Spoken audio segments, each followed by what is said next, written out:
Muhammadan abduhu wa rasuluhu da'ila ila ridwani. Allahumma salli alaihi wa ala alihi wa ashabihi wa ikhwani. Pada kesempatan bahagia ini saya akan membacakan suatu makalah yang ditulis oleh Fahad bin Abdul Aziz Ash-Shuwairih yang judulnya Al-Barakah, tentang keberkahan. Fawaidu min musannafati Syekh Ibn Utsaimin rahimahullahu ta'ala, yaitu kumpulan faedah-faedah dari buku-buku tulisan Syekh Ibn Utsaimin rahimahullahu ta'ala.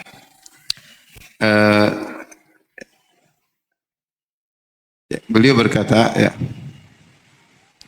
Idza anzalallahu al-barakata lisyakhsin fima a'tahu sara al-qalilu minhu katsiran. Kalau Allah sudah memberi berkah kepada anugerah yang Allah berikan kepada seseorang, maka jadilah sedikit itu menjadi banyak. Jadi banyak. Wa idza nuzi'atil barakatu sara al-katsiru qalilan. Tapi kalau apa yang telah diberikan Allah kepadanya seperti harta dan yang lainnya, kalau dicabut keberkahan, maka yang banyak itu terasa sedikit. Sebaliknya, kenapa? Keberkahan telah dicabut. Wa kam min insanin yaj'alullahu ala yadayhi minal khair fi ayyamin qalilah ma la yaj'alu ala yadi ghairihi fi ayyamin katsirah. Betapa banyak orang yang Allah berikan keberkahan padanya, banyak kebaikan yang dihasilkan dalam hari-hari yang sedikit. Sementara ada orang yang diberi hari yang banyak, umur yang banyak, tapi kebaikannya sedikit, ya. Jadi ada yang umurnya sedikit tapi ternyata kebaikannya banyak, dan sebaliknya ada yang umurnya panjang tetapi atau diberi waktu yang panjang, kebaikannya ternyata sedikit. Wa kam min insanin yakunul malu indahu qalilan lakinnahu mutana'imun fi baitihi qad barakallahu fi malihi. Betapa banyak orang yang hartanya sedikit tapi dia merasa bahagia di rumahnya yang mungkin sempit, yang mungkin kecil, harta sedikit tapi dia diberkahi oleh Allah Subhanahu wa taala. Dan sebaliknya ada orang yang mungkin rumahnya besar, hartanya banyak, namun dia tidak bahagia dengan harta tersebut. Wa ahyanan tuhissu bi anna Allah baraka laka fi hadha syai' bihaitsu yabqa indaka muddatan tawilah. Dan bisa jadi engkau sendiri sadar Allah berkahi sesuatu milikmu, dan ternyata apa yang kau miliki tersebut bermanfaat dalam waktu yang lama. Ini mukaddimah yang disampaikan oleh Syekh Al-Utsaimin rahimahullah ta'ala tentang keberkahan. Jadi keberkahan itu adalah maknanya kebaikan yang banyak. Kalau Allah sudah beri berkah kepada sesuatu, maka meskipun sedikit akan terasa banyak. Meskipun sedikit akan bermanfaat. Meskipun waktu yang singkat tetapi faedah banyak. Itu berarti engkau telah diberi keberkahan. Tapi sebaliknya, kalau Allah cabut keberkahan, meskipun terasa harta banyak, rasanya sedikit, tidak cukup-cukup. Meskipun rumah luas dan megah, tapi tidak ada kebahagiaan. Meskipun diberi umur panjang, tapi tidak ada kebaikan, yang produktivitas yang dihasilkan. Ini berarti keberkahan telah dicabut. Oleh karenanya di antara doa yang dipanjatkan oleh Nabi dan diajarkan oleh Nabi SAW, wa barik lana fima a'tait. Ya Allah, berkahilah kepada kami pada apa yang telah kau berikan kepada kami. Itu berkahilah umur kami, berkahilah harta kami, berkahilah istri kami, berkahilah anak-anak kami, berkahilah usaha kami, berkahilah energi kami, ya. Jadi semua anugerah yang kau berikan kepada kami, berkahilah ya Allah. Karena kalau Allah sudah beri berkah, maka akan mendatangkan banyak kebaikan. Apa rahasia agar apa yang Allah berikan kepada kita bisa optimal dengan keberkahan? Rahasianya adalah bertakwa kepada Allah Subhanahu wa taala. Beliau berkata, "Wa taqwallah bi fi'li ta'at wa tarkil muharramat min ahammi asbabi nailil barakah." Bertakwa kepada Allah. Caranya bertakwa, jalankan ketaatan, jauhi maksiat. Jalankan ketaatan sebisa mungkin yang bisa kita lakukan, jauhi maksiat sebisa mungkin yang bisa kita lakukan. Dosa sekecil apapun usahakan kita tinggalkan, sehingga Allah turunkan keberkahan. Dan dia adalah sebab utama untuk meraih keberkahan. Dalilnya Allah berfirman, "Walau anna ahlal qura amanu wattaqau la fatahna 'alaihim barakatim minas sama'i wal ard." Seandainya penduduk negeri beriman dan bertakwa, kami akan buka bagi mereka keberkahan dari langit dan bumi. Syaratnya beriman dan bertakwa. Faman lam yattaqillah faqad yu'ajjilallahu lahu al-'uqubata fid dunya fatunza'u minhul barakat. Siapa yang tidak bertakwa kepada Allah, bisa jadi Allah segerakan hukuman kepadanya dan keberkahan dicabut darinya. Wa taktsuru indahul afat, sehingga dia banyak mengalami ya kesulitan-kesulitan, kecelakaan-kecelakaan, kekurangan-kekurangan ya karena meninggalkan ketakwaan. Dan di antara dalil yang menguatkan akan hal ini firman Allah Subhanahu wa taala, "Wa may yattaqillaha yaj'al lahu makhraja wa yarzuquhu min haitsu la yahtasib." Siapa yang bertakwa kepada Allah, Allah akan kasih solusi baginya dan Allah akan berikan dia rezeki dari arah yang tidak dia sangka-sangka. Jadi di antara keberkahan ada rezeki dari arah yang tidak kita sangka. Tahu-tahu datang rezeki, tidak pernah menduga sama sekali, tidak pernah kita kira-kira sama sekali, ternyata banyak rezeki akibat dari ketakwaan. Ini menunjukkan keberkahan Allah berikan pada kita. Baik. Kemudian Syekh menjelaskan apa makna al-barakah. Al-barakah kata beliau, asluha minal birkah wal birkah wasi'ah. Al-barakah diambil dari lafal birkah. Birkah itu majma'ul ma', tempat besar, ada air banyak di situ, seperti semacam danau kecil, air yang banyak. Sehingga menunjukkan luas tempat tersebut dan banyaknya air. Fiha ma'un qar sabit. Di situ ada air yang tenang. Oleh karenanya makna dari al-barakah maknanya al-khairul katsirus sabit. Kebaikan yang banyak yang menetap. Kalau dikatakan ini adalah berkah, berarti banyak kebaikan di situ dan menetap kebaikan tersebut. Maka dikatakan berkah. Ada yang mengatakan juga diambil dari al-buruk, yaitu onta. Kalau buruk itu dia sudah menderem, dia sudah menetap. Sehingga al-barakah maknanya kembali kepada dua makna. Maknanya banyak, itu kebaikan yang banyak, dan menetap. Dan menetap itu namanya berkah. Kemudian beliau membahas tentang sebab-sebab keberkahan. Dan tentunya ketika kita tahu sebab utama keberkahan adalah ketakwaan, kita tahu ternyata mencari keberkahan di zaman penuh fitnah ini memang tidak mudah. Banyak godaan sehingga orang meninggalkan ketakwaan. Banyak godaan sehingga orang terjerumus dalam kemaksiatan. Segala pintu kemaksiatan terbuka di zaman sekarang ini. Ya. Segala kemaksiatan bisa sangat mudah diakses di zaman ini. Oleh karenanya siapa yang bisa bertakwa di zaman ini, maka dia akan mendapatkan keberkahan dari Allah Subhanahu wa taala. Kalau Allah sudah kasih berkah, maka dia akan merasakan dampaknya dalam kehidupan ini, terlebih lagi di akhirat kelak. Baik, di antara sebab keberkahan, kata Syekh rahimahullah taala, ya, di antaranya dalam muamalat, jujur dan tidak menipu. Kata Nabi SAW, al-bayyi'ani bil khiyar. Dua orang melakukan transaksi, dia memiliki hak al-khiyar, itu khiyarul majlis.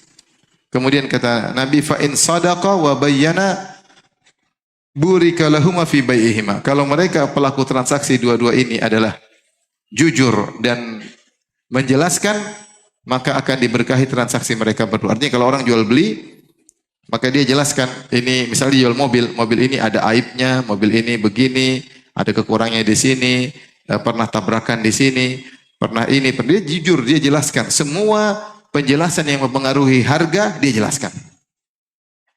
Dia tidak sembunyikan sedikit pun. Tentu harga mobil jadi turun.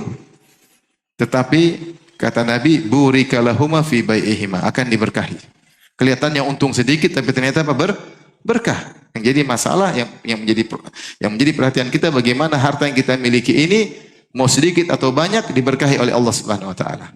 Kemudian kata Nabi sallallahu alaihi wasallam, wa in kadzaba wa katama muhiqat barakatu bai'ihima. Tapi kalau mereka berdua berdusta dan menyembunyikan aib barang, maka akan dicabut, dihilangkan keberkahan transaksi mereka berdua. Jadi seorang bohong, menipu, menutup-nutupi, berbuat curang, berbuat culas, keuntungan banyak, tapi tidak berkah. Tidak berkah. Kalau harta tidak berkah, nanti jadi uang panas. Uang panas ini nanti macam-macam penggunaannya, untuk maksiat kek. Tahu-tahu Allah kasih musibah sehingga duitnya habis kek. Ya, tidak bermanfaat banyak bagi orang lain, bagi keluarganya. Tapi kalau Allah jadi berkah, uang ini, harta ini berkah, meskipun sedikit ternyata bermanfaat, cukup digunakan untuk ketakwaan, Yang penting diberkahi oleh Allah Subhanahu wa taala. Jangan lihat keuntungan di depan mata sekarang. Kita bohong untung banyak, kita culas untung banyak, kita nipu sedikit, kita tutup-tutupin sedikit untung banyak. Kelihatan untung banyak tapi nanti akan hancur cepat atau lambat. Kalaupun tidak hancur, maka uang itu uang panas. Tidak akan digunakan pada kebaikan. Mau tidak mau akan habis pada hal yang tidak baik. Yang tidak bermanfaat. Dan demikianlah kalau harta-harta yang tidak benar. Saya kenal seorang ibu-ibu pengajian ya. Dia umurnya hampir 60. Dia cerita dulu dia penjual khamar. Subhanallah. Sehari dia bisa untung bisa sampai mungkin 100 juta, pokoknya puluhan juta sekali untung. Semakin banyak yang mabok dia semakin bahagia. Karena dia jual apa? Khamar. Tidak ada sisanya. Padahal bertahun-tahun dia usaha tersebut. Sekarang bikin makanan, jual makanan tapi dia merasa bahagia. Apa yang dia lakukan selama ini sirna begitu saja. Oleh karenanya di antara sebab keberkahan adalah jujur dan bertakwa ketika bermuamalah. Ini saja banyak orang yang hilang keberkahan. Betapa banyak orang sekarang mencari rezeki yang penting dapat. Caranya tidak peduli dengan cara bohong, dengan cara nyogok, dengan cara apapun. Yang penting duit banyak ya. Nutup-nutupin, kemudian bikin testimoni padahal nggak benar, bikin iklan yang tidak sesuai hakikatnya. Ini semua menghilangkan keberkahan. Taib. Kemudian di antara sebab keberkahan yang subhanallah Syekh Utsaimin rahimahullah, Ibnu Utsaimin rahimahullah menyebutkan sebab-sebab yang bisa kita praktekkan dalam kehidupan sehari-hari. Sehingga di tengah-tengah fitnah seperti ini kita bisa dapat berkah.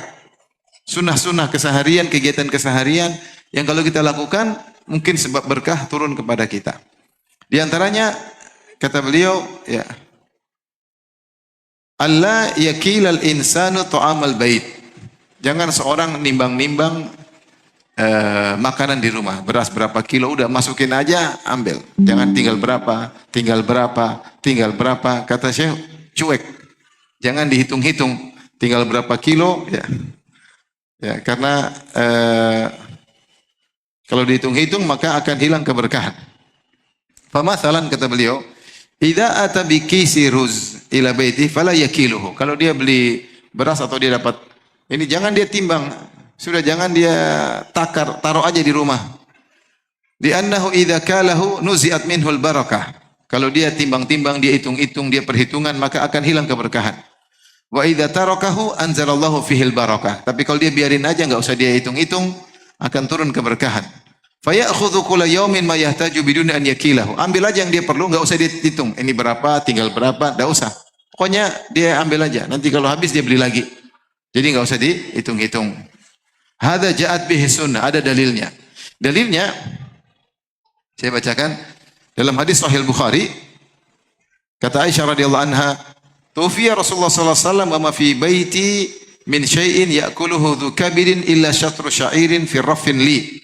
Kata Aisyah radhiyallahu taala anha, istri Nabi sallallahu alaihi wasallam, ibunda kaum mukminin, Rasulullah sallallahu alaihi wasallam wafat dan tidak ada makanan tersisa yang bisa dimakan oleh makhluk hidup yaitu manusia dan kecuali hanya sebagian gandum yang ditaruh di rak milikku. Fa akaltu minhu hatta tala alayya. Aku makan terus, enggak habis-habis. Padahal gandumnya enggak banyak. Fakiltuhu, lalu aku pingin tahu tinggal berapa. Langsung habis itu. Sebelumnya aku enggak pernah nimbang, makan. Ternyata tidak habis-habis. Ini ada kemungkinan berkah dari Nabi sallallahu alaihi wasallam atau memang karena kalau menurut Syekh Utsaimin ini umum. Enggak usah ditimbang-timbang, enggak usah perhitungan, ya. Yang penting ada bagi waktunya habis beli lagi. Dan ini dikuatkan dengan hadis Asma binti Abi Bakar radhiyallahu anhuma, Nabi sallallahu alaihi wasallam berkata kepada Asma, "La tu'i fayu'illahu alayki." Maknanya la tuqaddiril asya fa inna Allah yu'i alayki ay annahu yu'amiluki bihasabi ma tuqaddirin. Itu jangan kau hitung-hitung. Kalau kau hitung-hitung, kau akan tahu oh berarti sekali pakai lagi, dua kali masak lagi habis. Tapi kalau kau tidak hitung, biarin Allah yang tawakal aja sama Allah. Nanti biasanya lebih lama daripada kalau kau hitung-hitung. Ini masalah iman ya. Masalah iman. Masalah iman. Ya. Saya pertama tahu hadis ini dari seorang teman saya dari Libya. Orangnya, dia bilang, kalau dia beli apa-apa, kata dia, Firanda nggak usah hitung-hitung, rezeki urusan Allah, kasih, dia nggak hitung-hitung. Tapi dia yang paling kaya di antara kita waktu itu. Dia yang paling kaya. Saya tahu dia dapat rezeki, padahal dia juga gak sama, gajinya sama dengan kita. Tapi subhanallah, jadi kalau di antara sebab berkah, kata Syekh Utsaimin rahimahullah, jangan terlalu hitung-hitung ya. Ya waktunya habis, tapi ini butuh iman ya. Butuh takwa agar turun apa? Berkah ya. Agar turun apa? Berkah. Sudah enggak takwa, hitung-hitung lagi. Cepat habis. Jadi dikatakan oleh para ulama ya, eh,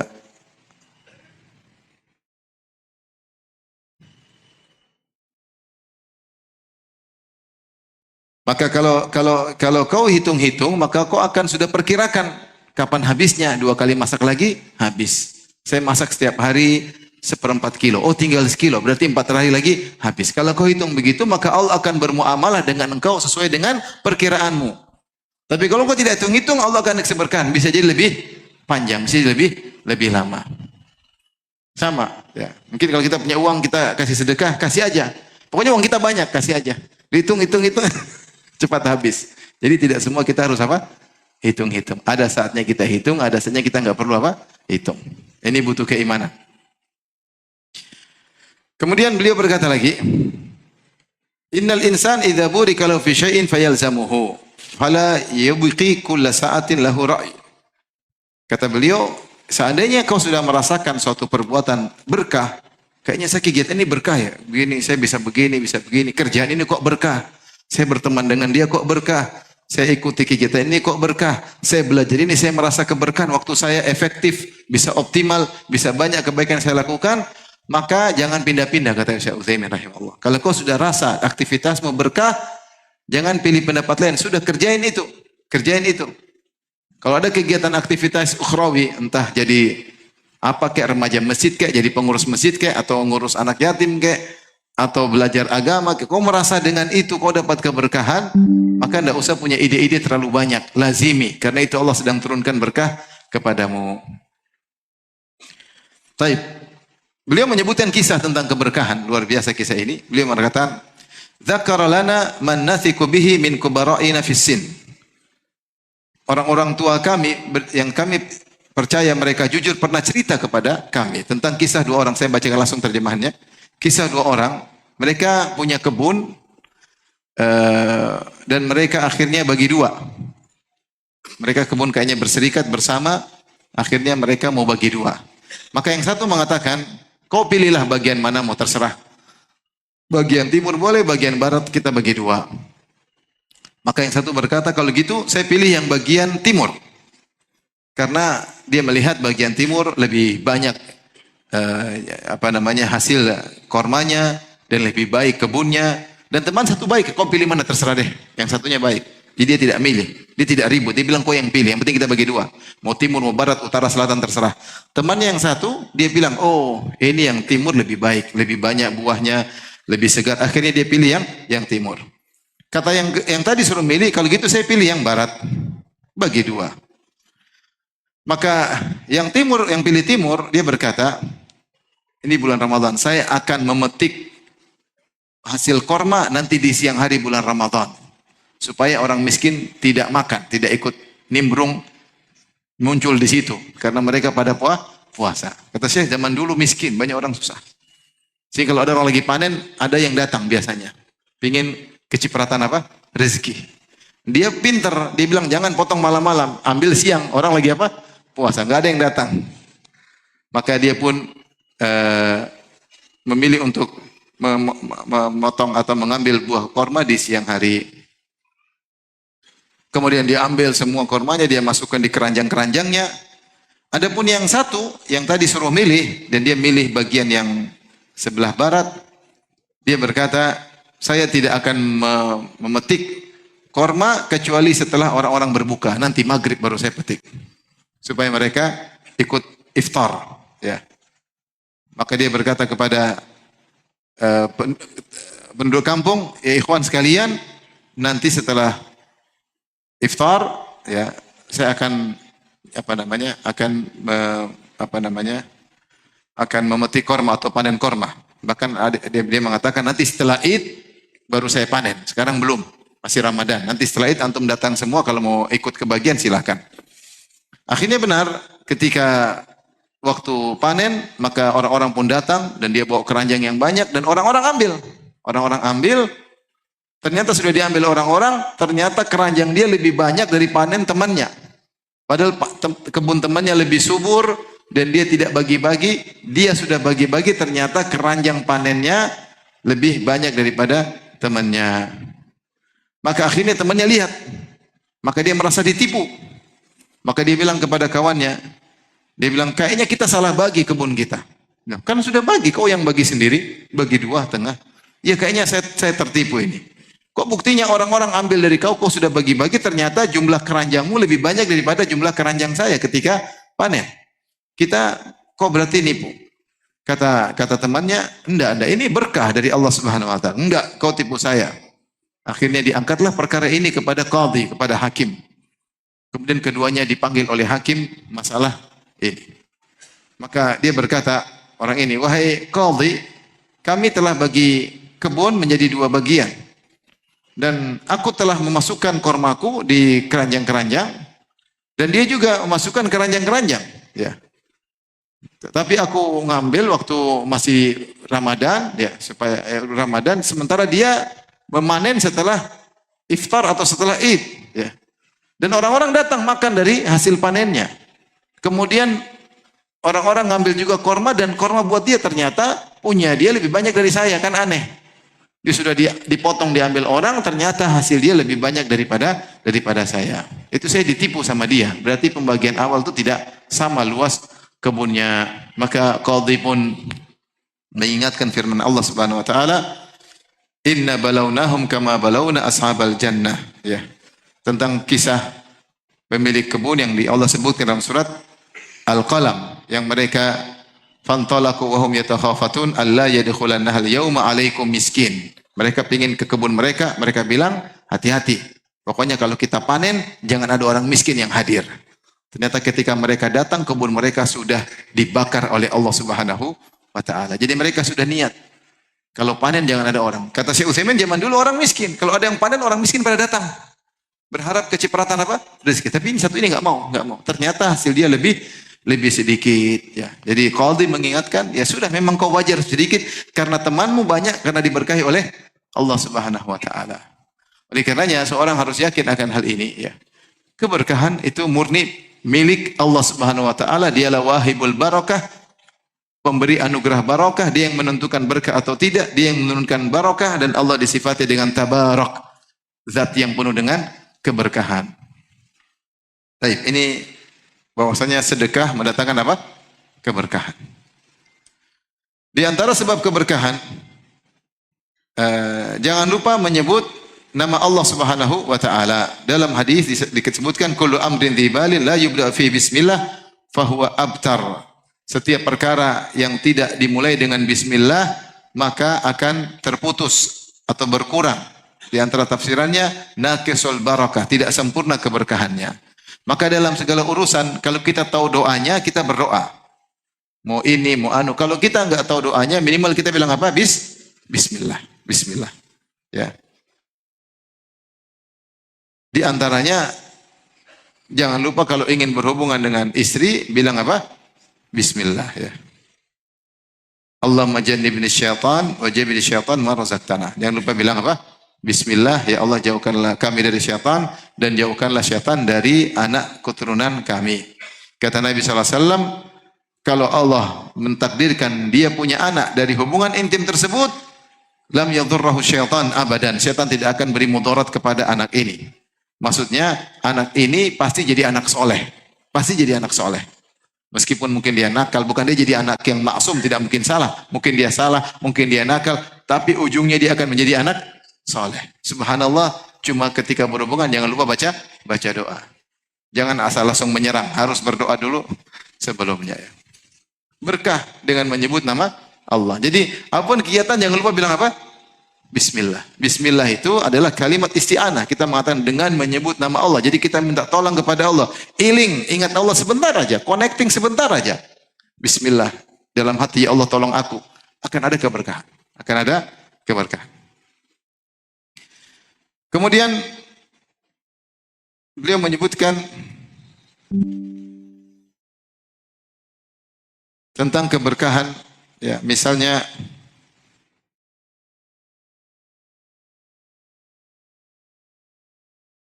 keberkahan akhlak, ya. Terkadang Allah menjadikan keberkahan melalui akhlak seseorang, ya. Di mana seorang memiliki akhlak yang mulia sehingga dia mudah memaafkan, dia jujur dan dia ramah, lainul janib itu dia ramah, ya. Maka akhirnya orang-orang terpengaruh dengan akhlaknya. Orang-orang awam pun mengikuti dia sehingga akhirnya akhlak dia menjadi berkah. Banyak orang terpengaruh dengan akhlaknya. Banyak orang terpengaruh dengan akhlaknya. Dan dengan akhlak mendatangkan keberkahan. Jadi di antara sebab datangnya keberkahan adalah dengan akhlak yang mulia. Seorang berusaha berakhlak yang mulia sehingga Allah akan berikan berkah dalam akhlaknya tersebut. Di antaranya kata beliau, di antara bentuk keberkahan terutama di zaman sekarang adalah al-qanaah, merasa cukup, merasa cukup. Rasulullah SAW bersabda, "Wa man yastaghni yughnihillahu." Siapa yang merasa memaksakan dirinya merasa cukup, Allah akan bikin dia merasa cukup. Ya, wa man yastaghni, yaitu dia merasa cukup dengan apa yang Allah berikan kepada dia, yughnihillah, maka Allah akan memberkahi dia sehingga apa yang dia miliki itu akan berkah sehingga dia merasa cukup. Banyak orang diberi harta yang banyak tapi tidak pernah bahagia. Kenapa? Dia tidak pernah puas. Selalu kurang, selalu merasa kurang, selalu merasa kurang. Sehingga harta yang banyak tidak buat dia bahagia. Harta yang banyak tidak buat dia bahagia. Kenapa? Karena Allah cabut keberkahan darinya. Ada orang yang subhanallah diberikan kecukupan tidak banyak tapi Allah beri berkah dan dia merasa bahagia karena dia qanaah. Siapa yang buat dia bisa merasa bahagia, bisa merasa cukup? Allah Subhanahu wa taala. Dengan syarat dia berusaha. Makanya Nabi mengatakan, "Wa man yastaghni." Siapa yang berusaha merasa cukup, Allah akan berikan dia kecukupan. Maka ini penting bagi kita semua karena tidak semua kita kaya. Kita berusaha apa yang kita miliki, ajar istri udahlah qanaah. Beda qanaah dengan pelit, beda ya. Kalau pelit ada tapi enggak mau ngasih, enggak. Ini yang ada, kita enggak pelit tapi kebetulan enggak ada. Secukupnya, ya sabar. Kalau kita qanaah, ya Allah, ini Allah yang berikan kepada kita adalah yang terbaik, ya. Makanya doa Nabi SAW, Allahumma ja'al rizqa ali Muhammadin qutan. Ya Allah, jadikanlah rizki keluarga Nabi Muhammad qutan, yaitu secukupnya, kafaf. Tidak berlebihan, tidak kurang. Kurang tentu tidak enak. Berlebihan juga tidak. Karena berlebihan membuat fitnah. Orang terfitnah dengan harta, fitnah dunia. Kalau sudah punya ini, pingin ini, dan tidak pernah puas. Tapi kalau Allah mentakdirkan rizki pas, tidak berlebihan, tidak kurang, itu yang dimintai oleh Nabi SAW. Itu pun Nabi SAW hidup dengan penuh zuhud. Kita sekarang di zaman sekarang ini kita harus sering baca-baca tentang kisah kehidupan Nabi SAW agar kita merasa qanaah. Sering lihat ke bawah agar kita merasa qanaah. Kalau kita sudah merasa qanaah, maka Allah akan kasih berkah dalam kehidupan kita. Di antaranya ketika makan bareng-bareng, ini juga keberkahan. Allah turunkan keberkahan kalau makan bareng-bareng. Misalnya ada satu nampan, kita makan bareng, tidak makan sendiri-sendiri, ya. Tentunya boleh makan sendiri-sendiri, tetapi kalau makan bareng-bareng Allah turunkan keberkahan. Ketika ada seorang mengeluh kepada Nabi SAW, dia makan dan dia tidak kenyang, dia tidak merasa kenyang. Maka Rasulullah SAW berkata, "Fala'allakum ta'kuluna mutafarriqin." Jangan-jangan kalian makan terpisah-pisah. Qalu na'am, benar ya Rasulullah. Kata Rasulullah SAW, "Fajtami'u ala ta'amikum." Kalian kumpullah ketika makan. Wadhkuru ismallahi alaih, dan jangan lupa ketika makan sebut nama Allah. Yubarik lakum fihi atau yubarak lakum fihi, maka Allah akan beri berkah kepada kalian. Maka kalau kita makan dengan menyebut nama Allah, kumpul, Allah akan beri keberkahan yang mungkin sedikit tapi membuat kenyang. Maka ta'amul isnain yakfi thalatha, makan 2 orang bisa untuk 3 orang. Makan 3 orang bisa untuk 4 orang, dan demikian, ya. Tapi kalau makan sendiri-sendiri terkadang keberkahan dicabut oleh Allah Subhanahu wa taala. Di antara keberkahan yang beliau sebutkan adalah keberkahan ucapan tahniah atau tahiyat dengan assalamualaikum, dengan tahiyat Islam. Assalamualaikum. Jangan diganti sekedar duniawi. Sehat Pak, pagi Pak. Itu yang kedua. Pertama kita bilang apa? Assalamualaikum. Setelah itu baru kita boleh bilang sehat Pak, semoga sehat. Pagi, bukan sore Pak, pagi Pak. Tapi jangan kita lupakan tahiyatul Islam dengan mengucapkan apa? Assalamualaikum warahmatullahi wabarakatuh. Karena salam adalah doa keberkahan. Makanya Allah mengatakan fa idza dakhaltum buyutan fasallimu ala anfusikum tahiyatan min indillahi mubarakatan thayyibah. Jika kalian masuk rumah, maka ucapkanlah salam kepada diri kalian ya sebagai tahiyat dari Allah yang penuh berkah, yang penuh berkah. Jadi kalau kita masuk rumah, kalau ada orang kita bilang assalamualaikum warahmatullahi wabarakatuh. Kalau enggak ada orang, maka dua, kita bisa bilang assalamualaikum warahmatullahi wabarakatuh, atau kita bilang assalamu alayna wa ala ibadillahi sholihin sebagaimana dalam salat. Kalau enggak ada orang, kalau ada orang kita bilang assalamualaikum warahmatullahi wabarakatuh, keselamatan sekalian dan keberkahan. Kalau enggak ada orang, ada dua pendapat, ada yang mengatakan tetap mengucapkan assalamualaikum warahmatullahi wabarakatuh, ada yang mengatakan beralih kepada assalamu alayna wa ala ibadillahi sholihin, karena enggak ada orang di rumah, keselamatan kami dan kepada hamba-hamba Allah yang saleh. Tetapi Syekh mengingatkan bahwasanya jangan ketika bertemu hanya doa duniawi, sehat Pak, ya, seger Pak, ya. Jangan. Akhirat dulu. Jangan cuma bilang marhaban bikum ahlan wa sahlan, marhaban bikum ahlan wa sahlan, jangan. Assalamualaikum waalaikumsalam. Karena marhaban bikum ahlan wa sahlan maknanya duniawi semua. Marhaban itu kalian yurahab bikum, yaitu kalian dapat tempat yang lapang. Ahlan, kalian bertemu dengan keluarga kalian, kalian tidak bertemu dengan orang asing. Sahlan, wa ti'tum sahlan, kalian datang dengan menapaki dengan mudah, bukan di tempat yang susah. Maksudnya selamat datang, welcome. Ya. Marhaban, ahlan wa sahlan. Ini semua duniawi. Ini boleh, tetapi setelah assalamualaikum warahmatullahi wabarakatuh. Makanya ketika dalam pernikahan, Rasulullah menegur ketika orang hanya berdoa duniawi doang. Yaitu dulu orang-orang jahiliyah kalau ada pernikahan walimah mereka berdoa birrifa wal banin. Maknanya semoga terjadi wi'am, yaitu keserasian antara suami istri, dan semoga dianugerahi dengan anak-anak. Rasulullah tegur karena doa ini hanya doa duniawi. Maka Rasulullah ganti dengan barakallahu lak wa baraka alaik wa jama'a bainakuma fi khair. Rasulullah suruh doa yang ada keberkahan. Semoga Allah memberkahimu. Semoga Allah turunkan berkah kepadamu dengan anak-anak yang soleh dan soleha. Dan semoga Allah mengumpulkan engkau dengan istrimu dalam kebaikan yang besar. Sehingga doa duniawi saja tidak disukai dalam Islam. Makanya Allah menegur jemaah haji. Allah sebut ada dua. Faminan nasi may yaqulu Rabbana atina fid dunya wa ma lahum fil akhirati min khalaq. Wa minhum may yaqulu Rabbana atina fid dunya hasanah wa fil akhirati qina adzabannar. Di antara jemaah haji ada yang berdoa minta dunia saja. Rabbana atina fid dunya hasanah. Ya Allah, berikanlah kami kebaikan dunia, dan mereka tidak dapat bagian di akhirat. Karena ketika mereka minta cuma apa? Dunia. Jadi antara mereka ada yang minta dunia dan akhirat. Wa minhum may yaqulu Rabbana atina fid dunya hasanah wa fil akhirati hasanah wa qina adzabannar. Yang kedua ini yang dipuji oleh Nabi. Di antara mereka ada yang berdoa, ya Allah, berikanlah kebaikan dunia, kebaikan akhirat, dan jauhkan kami dari neraka jahanam.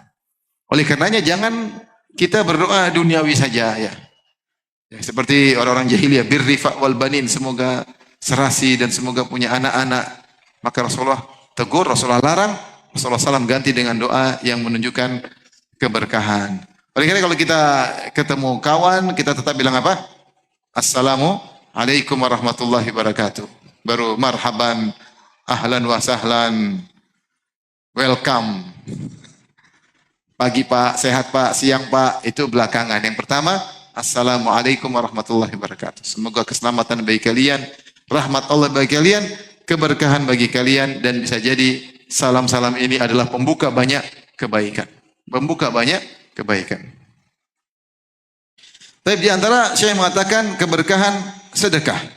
Sedekah, kata Syekh dalam hadis Rasulullah bersabda, "Ma naqasat shadaqatun min mal." Sedekah tidak akan mengurangi apa? Harta. Beliau mengatakan, benar kalau kita punya uang 100 real kita atau 100 ribu, kita sumbangkan 10 ribu, tinggal berapa? Tinggal 10 ribu. Secara real kurang ya, secara real. Tapi Nabi mengatakan tidak akan mengurangi.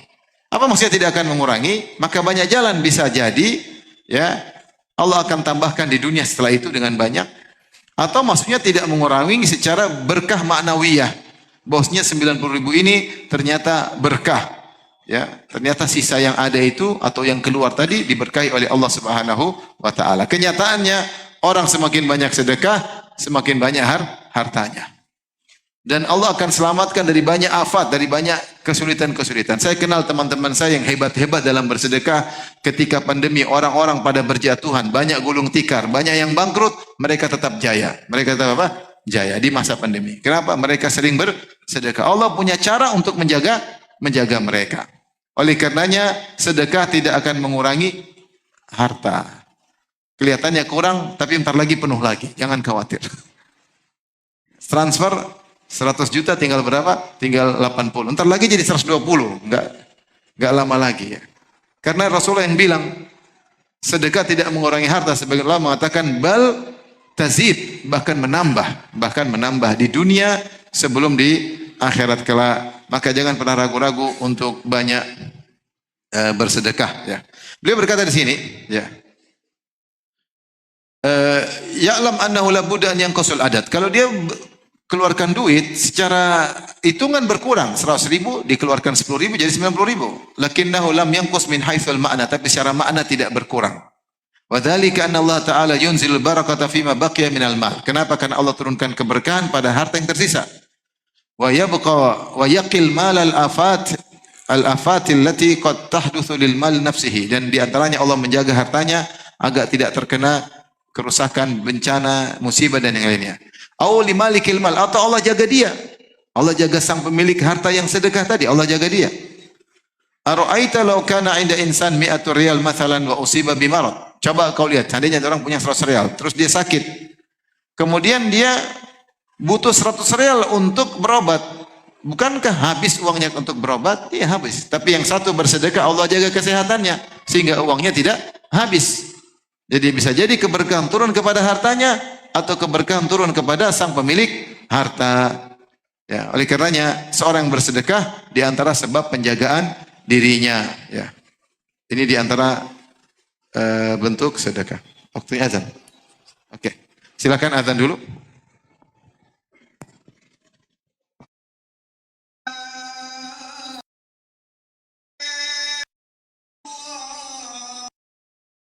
Berusaha dan hasilnya bisa buat anak-anaknya, hasil bagi sesuai dengan kesepakatan.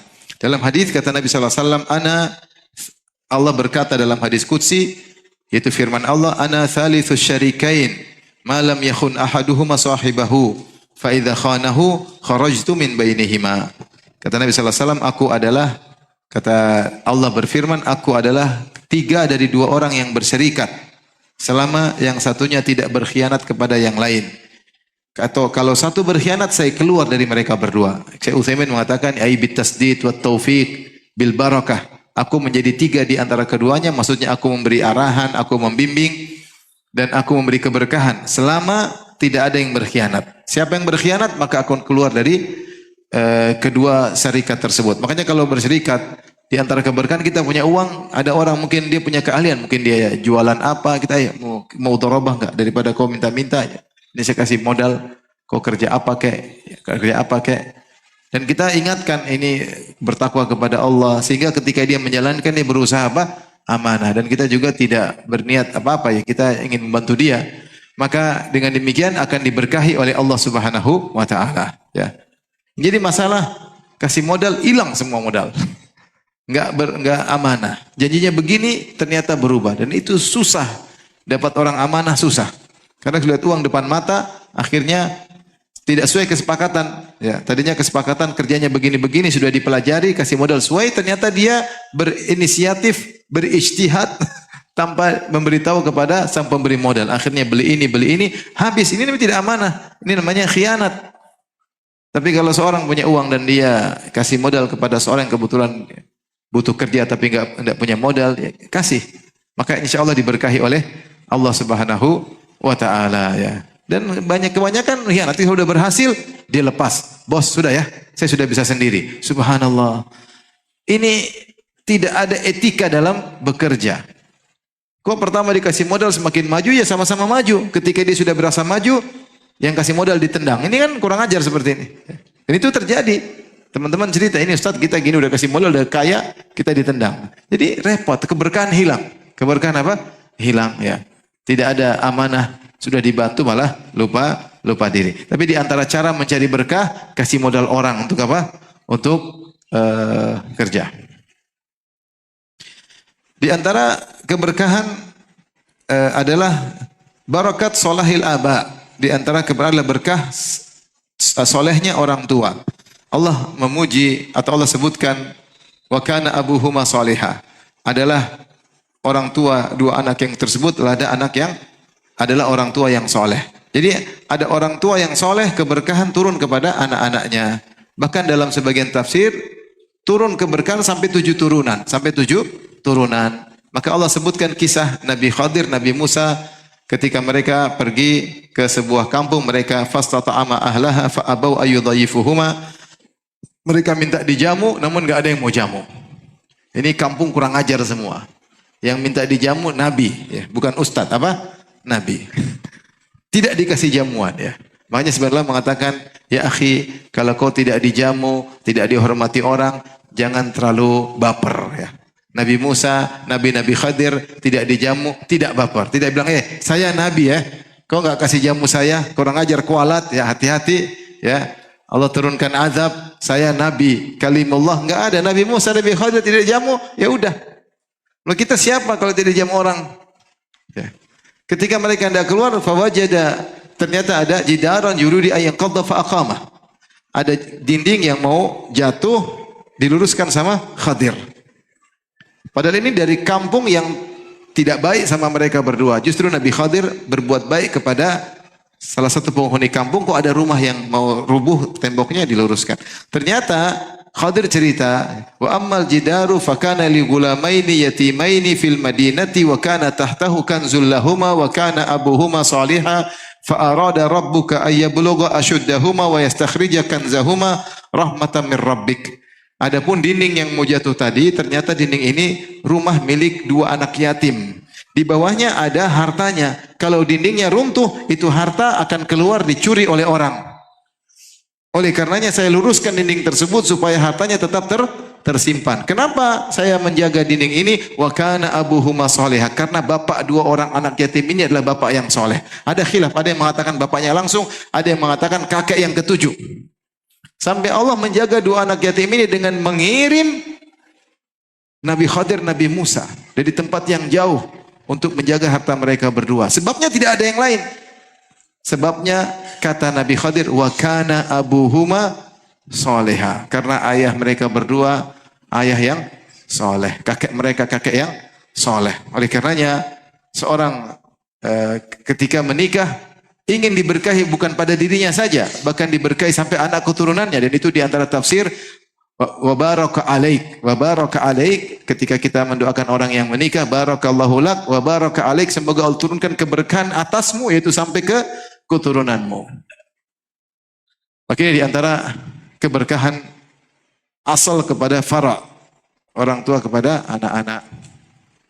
Seorang berusaha untuk menjadi berkah agar anak-anaknya berkah dan dia yang dapat untung, anak-anaknya soleh dia dapat pahala.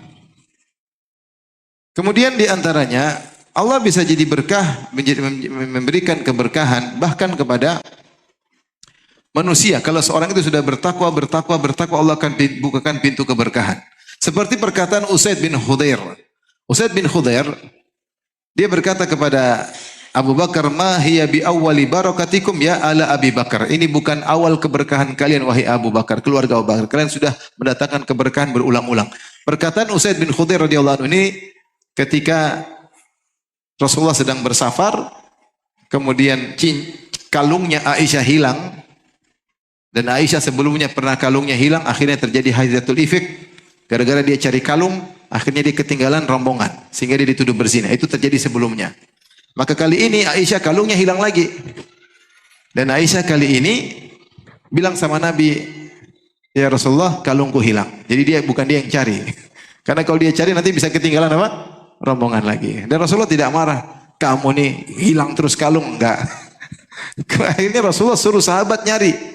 Nyari. Ternyata sampai subuh enggak dapat kalung tersebut. Ternyata kalung tersebut diinjak sama ontanya. Ontanya pun tidak bilang ada kalung di bawah. Ya. Ketika ontanya berdiri baru ketahuan.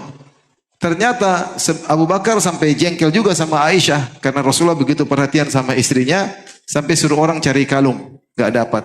Ternyata ketika kalung tidak dapat sudah tiba waktu subuh, turun ayat tayammum. Disyariatkan tayammum sejak itu, maka Usaid bin Khudair pun memuji Aisyah dan Abu Bakar. Sungguhnya ini keberkahan kalian. Gara-gara kalung Aisyah hilang, keluarga Abu Bakar, kalungnya hilang, maka turun ayat tentang apa? Tayammum. Dia berkata, "Ma hiya bi awwali barakatikum ya ala Abi Bakar." Ini bukan keberkahan kalian pertama kali. Kalian sudah sering dapat berkah oleh Allah Subhanahu wa taala. Dan keberkahan Abu Bakar sangat banyak. Ya, dia infakkan hartanya seluruh total karena Allah dan Rasulnya. Rasulullah pernah memuji Abu Bakar dengan berkata, "Ma nafa'ani malun qat, ma nafa'ani malu Abi Bakar." Tidak ada harta bermanfaat bagiku seperti bermanfaatnya harta Abu Bakar. Karena Abu Bakar bersedekah di awal Islam. Dia adalah perintis, dia adalah pioner. Ketika orang-orang tidak membantu Nabi, dia membantu Rasulullah sallallahu alaihi wasallam. Dan dia terus membantu sampai akhir hayatnya. Makanya Allah berkahi dia, Allah berkahi putrinya. Bahkan sebenarnya mengatakan, Syekh Utsaimin berkata, khilafah Umar yang luar biasa terjadi, futuhat Islamiyah, Islam tersebar kemana-mana, itu juga gara-gara Abu Bakar. Karena yang milih Umar siapa? Abu Bakar As-Siddiq radhiyallahu taala anhu. Yang milih Umar, istikhlaf Umar. Kata Abu Bakar pilih. Sehingga jadilah Umar menjadi khalifah setelah Abu Bakar. Itu keberkahan Abu Bakar radhiyallahu taala anhu. Jadi terkadang Allah beri berkah kepada seorang dengan sikapnya, dengan akhlaknya, maka banyak kebaikan yang ada di sekitarnya. Bisa jadi seorang akhirnya keluarganya dapat hidayah. Ada orang demikian. Gara-gara dia, bapaknya dapat hidayah, ibunya dapat hidayah, kakak adiknya dapat hidayah, tantenya dapat hidayah, keluarganya dapat hidayah gara-gara dia seorang. Ada gara-gara seorang dai, satu kampung sudah dapat apa? Hidayah. Ada. Subhanallah, Allah beri berkah pada dirinya. Di antara wanita yang berkah, Allah berikan keberkahan adalah Juwairiyah. Juwairiyah, saya bacakan hadisnya. Dengan sebab dia, akhirnya banyak saudara-saudaranya yang dimerdekakan dan akhirnya mereka masuk Islam. Kata Aisyah radhiyallahu anha, tatkala Rasulullah SAW membagi sabaya, yaitu tawanan-tawanan perang setelah perang Banil Mustalik atau Ghazwatul Muraisiyah, Juwairiyah bintul Harith termasuk tawanan yang didapatkan bagian jatah Thabit bin Qais bin Syammas. Kemudian Juwairiyah pun melakukan mukatabah. Mukatabah itu dia mengatakan kepada majikannya, itu Thabit, wahai Thabit, saya akan beli diri saya sendiri. Saya akan beli diri saya sendiri. Kau jual, saya mau nebus diri saya karena saya budak, karena saya kalah perang, akhirnya saya jadi budakmu. Saya melakukan mukatabah. Mukatabah maksudnya saya ingin tebus diri saya sendiri, berapa hargaku, saya akan bayar. Akhirnya Thabit menentukan harga, kalau mau bebas harganya sekian. Kata Aisyah, wa kanat imra'atan hulwatan mulahah la yaraha ahadun illa akhadat bi nafsihi. Dia wanita cantik, Juwairiyah, tidak ada yang melihat kecuali tertarik. Fa'atat Rasulullah SAW tasta'inu fi kitabatiha. Maka dia pun datang kepada Nabi minta tolong agar Nabi membantu dia supaya dia bisa bayar utangnya, supaya bisa apa? Lunas. Qultu wa sayara minha mithla ma ra'ait. Dan Rasulullah akan melihat darinya apa yang seperti aku lihat, itu cantik. Falamma dakhalat ala Rasulullah SAW qalat ya Rasulullah, ketika Juwairiyah datang, dia masih musyrikah. Dan dia ingin menebus dirinya, minta tolong sama Nabi. Dia berkata, ya Rasulullah, saya Juwairiyah bintul Harith, sayyidu qaumi. Saya kaum yang kau perangi, bosnya adalah Harith, saya putri bos kaum tersebut. Ya, saya adalah putri dari pemimpin kaum yang engkau perangi. Waqad asabani minal bala ma lam yakhfa alaik. Aku telah ditimpa dengan musibah yang kau tahu. Waqad katabtu ala nafsi fa inni ala kitabati. Ya Rasulullah, saya telah ingin menebus diri saya sendiri, tolong bantu saya menebus diri saya. Maka Rasulullah SAW berkata,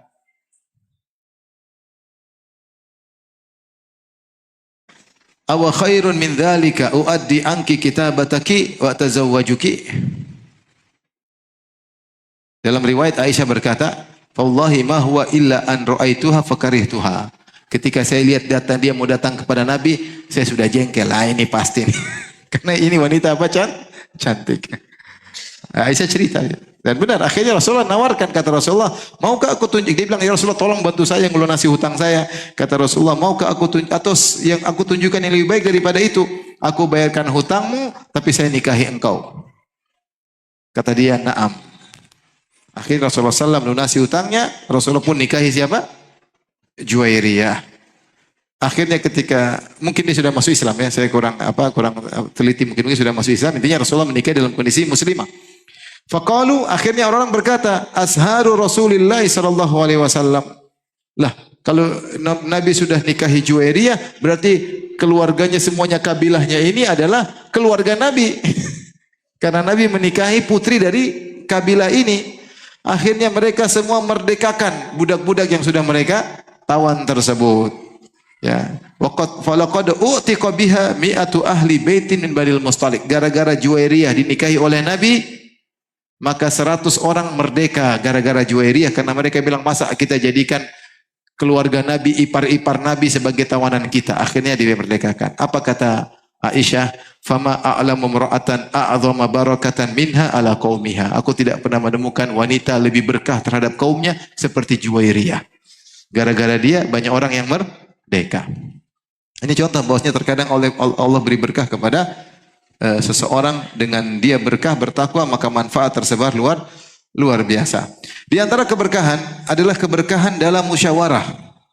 Barakatul musyawarah. Oleh karena seorang jangan lupa untuk bermusyawarah. Dengan musyawarah terkadang dibukakan banyak kebaikan yang tidak bisa dia ketahui dengan sendirian. Kemudian Syekh Utsaimin menyebut tentang kisah Umar.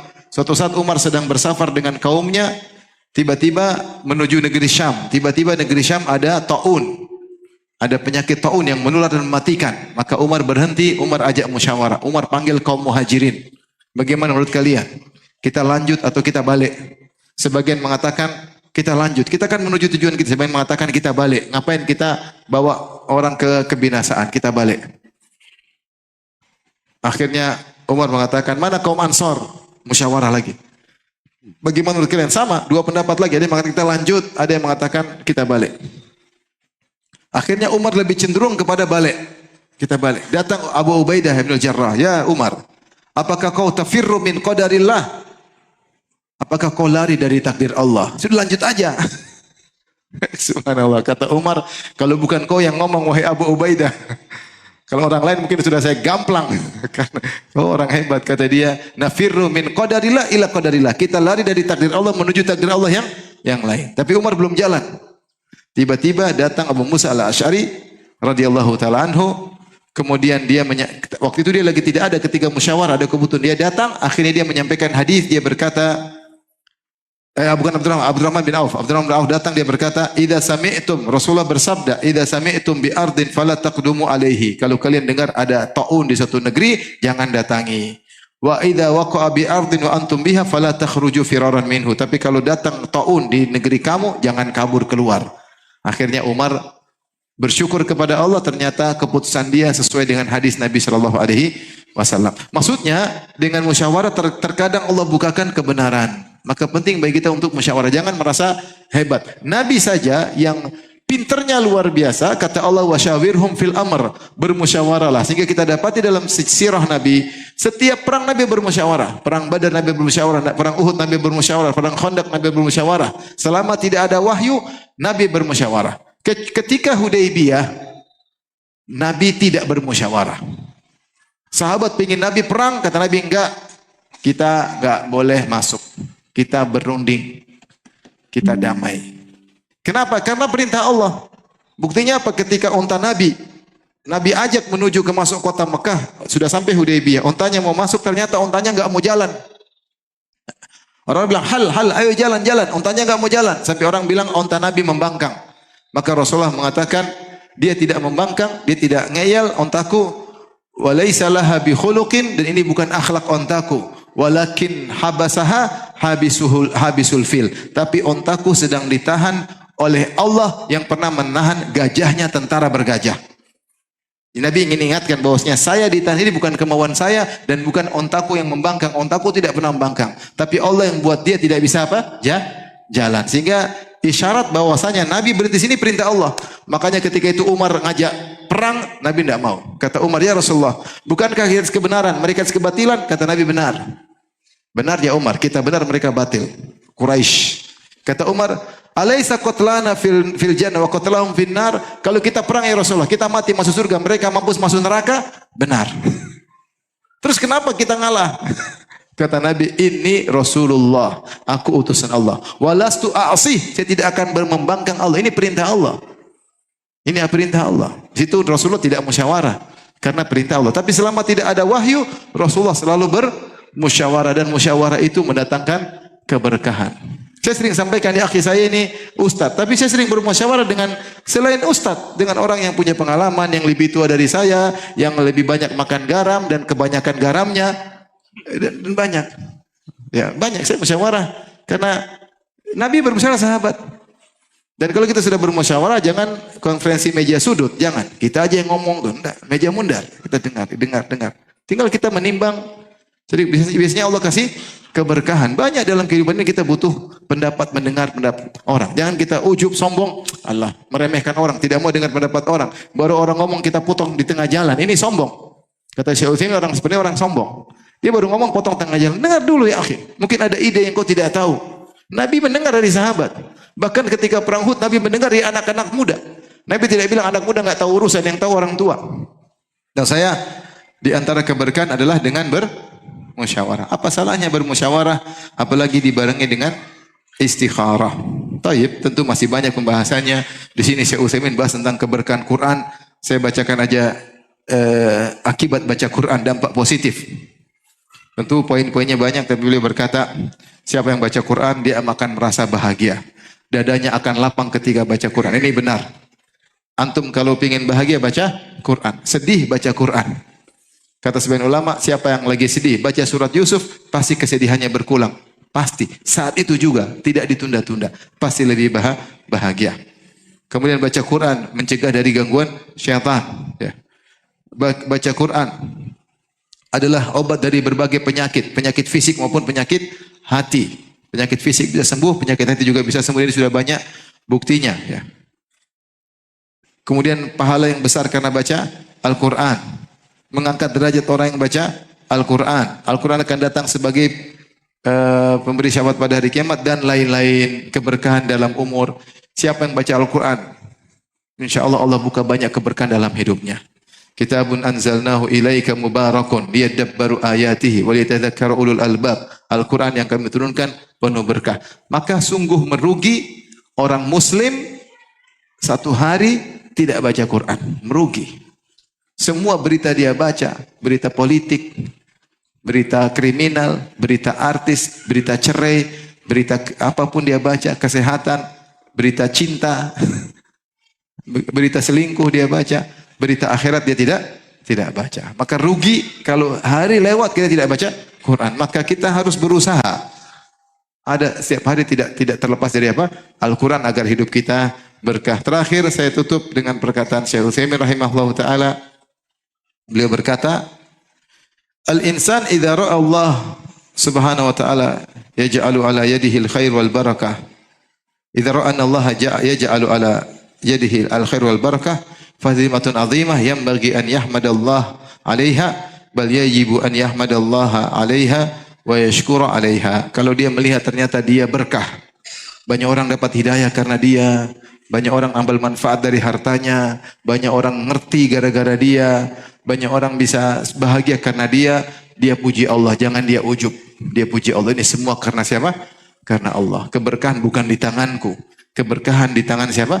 Allah Subhanahu wa taala, sehingga keberkahan akan terus berlimpah dan dia tidak ujub kepada dirinya sendiri. Demikian saja, wallahu taala alam bissawab.